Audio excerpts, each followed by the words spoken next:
Hey, today I'm gonna be reviewing 2.0 and sort of not analyzing. I'm just gonna be reviewing 2.0. I have to say, it was quite an experience. Before I start off with anything, I need to say that I cannot quite classify this movie as being good or being bad, plainly because this is an entirely alien concept, at least to me. I think most of the Indians, because what we've seen till now is America and America's problems with aliens, with natural disasters and man-made disasters, and how the people there cope up with those. And here it's entirely new. You see Chennai, a busy, crowded street in Chennai, and a CGI bird destroying things, absolutely decimating everyone. And you see your own country. You see cows, you see cows running on a field, and you see India. So I think this is the first movie I've ever seen where I've seen of this scale set in India and in an Indian language and an Indian protagonist. So this was completely bonkers and entirely new. So I cannot quite classify the movie as no, I can't quite reach a judgment on how I felt about the movie. Setting that aside, first of all, I need to, I need to. Sorry, I have a cold. My voice keeps breaking. I have to praise the visuals of this movie. The visual fidelity of this movie is mind blowing. It's amazing. I never expected to watch an Indian movie and not complain about how tacky and poor the CGI looked. This this CGI is Hollywood quality. It's amazing. It's so good. You can notice glaring errors. There might be some very tiny inconsistencies when you observe closely, but apart from that, it's amazing. The CGI is fantastic. It's amazing. It's out of this world. It's really good, and I can't stress that enough. So that's about the visual fidelity. After that, the story is bad, but do not ask me about the story. That's why it's this movie is weird because the story is so bad. It's so stupid, one could say. And I knew that. I went into the movie expecting that. But still, it was disappointing. The story is basically a guy who likes birds dies, and he turns into a bird. He controls all the electromagnetic devices. He controls the phones, and at the same time, he's also a bird. I don't know how that works, but that happens, and basically, he's out to kill every human who uses a mobile phone. It's as absurd and stupid as it sounds, but that's fine. I went into the movie thinking it was a science fiction because the first part was entirely science fiction, and I will agree with that even after watching the first movie. Enderon was a science fiction. I would classify this movie as a fantasy. Fantasy. It's not a science fiction anymore. It's partly science fiction and it's partly fantasy because the guy wears Akshay Kumar embodies Rajnikant in some part of the movie. So even they did science there, and so once I came to the conclusion that this wasn't a science fiction, and I was going to be prepared for the fantasy part of it.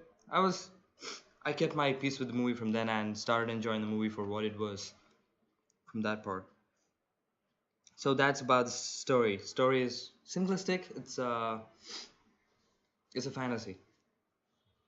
And coming to the okay, before that, I want to talk about the weird pseudoscience the movies have been propagating lately. I don't think it's a problem with the movies, but the way we think. Because in this movie, he talks about it's similar to Taxiwala, the movie I watched a week ago, where they said it was a science fiction movie, and they talked about. astral projections and projecting one's soul outside of a body. That's not science, man. That's not meta science, man. Meta science isn't that. That's pseudoscience. Pseudoscience. Science that is wrong. Pseudoscience. If BBG watches this movie too, he'd bang his head. So this movie takes the same path as Taxiwala, where so Akshay Kumar dies, and basically what they say is that every person and thing on this earth has an aura. You've heard of it, the photographs, some Russian scientists and all that crap. They talk about all that and say how since Akshay Kumar's sorry for the coughing, desires have been unfulfilled, his aura and the aura of all the birds that died due to radiation from the cell towers. I need to talk about this later. Came together to form this giant aura fueled thing, a bird sometimes, and a cell phone thing sometimes. All of that. It's stupid. It's not science. It's pseudoscience. People, wake up. So that was kind of disturbing to say. I couldn't bear it because, ugh, they talk about it as if it is science, man. That's not science. That's not science. That's not how science works. But if you take the movie as a fantasy, I agree with. I'm good with the movie. So yeah, I just want to talk about that. And the other thing, so I had a problem with the motivation for Akshay Kumar's character because he's a scientist, he's an ornithologist. Yeah, I guess they're called ornithologists. So he dies. Okay, he's angry at the mobile companies in India because he thinks they're ramping up the frequencies on their allocated signal towers to penetrate deeper into the buildings and all the basements and basically all places. And we know, even he knows in the movie, that there's no scientific evidence of radiation killing people, and there's no evidence of companies ramping up the frequencies to reach more people. So he thinks that all those are there. That's the problem with Indian movie. I'd say Tamil movies as a whole because they make up stuff about wrongdoings by the evil corporates, so to speak, and they make it a real problem and make the protagonist fight against it. Like we've seen that in Velakaran, by where Sivakarthikeyan does that, like fights against the evil corporations, where there's no proof of actually happening. You see that in Mersal, Sarkar, all of Vijay's crap movies that he's putting out these days.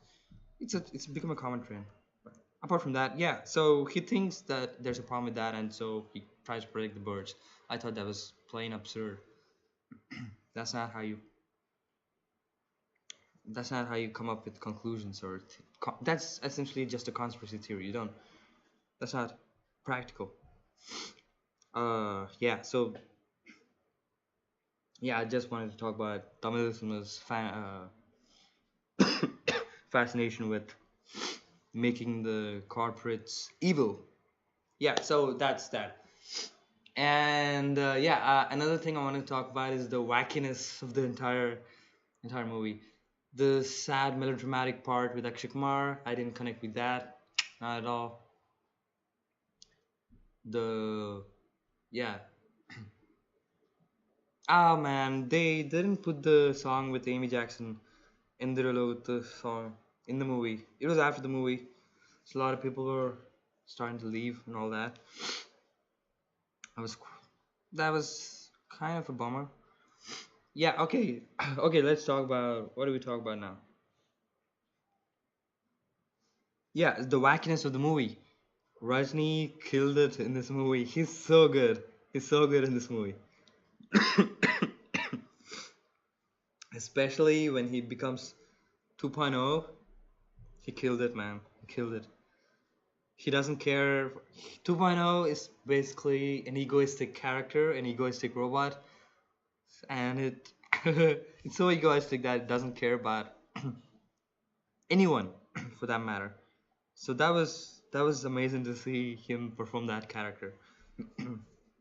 They got to really play with it. Yeah, that's one thing. And yeah, the BGM, the soundtrack was so good. The soundtrack of this movie was amazing. It was so good. And especially when Akshay Kumar turns into the bird at nighttime for the first time, the BGM killed it. It was freaking amazing. By BGM, I mean the soundtrack. Yeah, the background score. And there are a lot of cool scenes in the movie. One where Rajnikant blows up the bird in the first half of the movie, and he basically jumps up from the burning carcass of the bird and skates for a while and loses his wheels of the skates and starts to walk with the explosion behind him. Amazing, amazing shot. And another one when Akshay Kumar is the bird at the nighttime, he kills the actual, not kills, but starts causing havoc. The music kicks in with amazing beats. That scene was so good. There's a rap portion with ADK, I guess. I think it was ADK. That was so good. There's a lot of cool shots, and the wackness of the movie, man. Especially this scene in the stadium. It's so absurd. No one would have imagined that an Indian movie would do this. It's so absurd. That's why I like the entire thing, because you wouldn't expect an Indian Tamil film to do that in a stadium, to CGI characters fighting and the people just watching. So good, so freaking good. That's why we have to have to give Shankar full credit for his wacky vision, his audacity to do such a thing. That's amazing. So that's the main takeaway from the movie: the audacity to even try for such a thing. So good.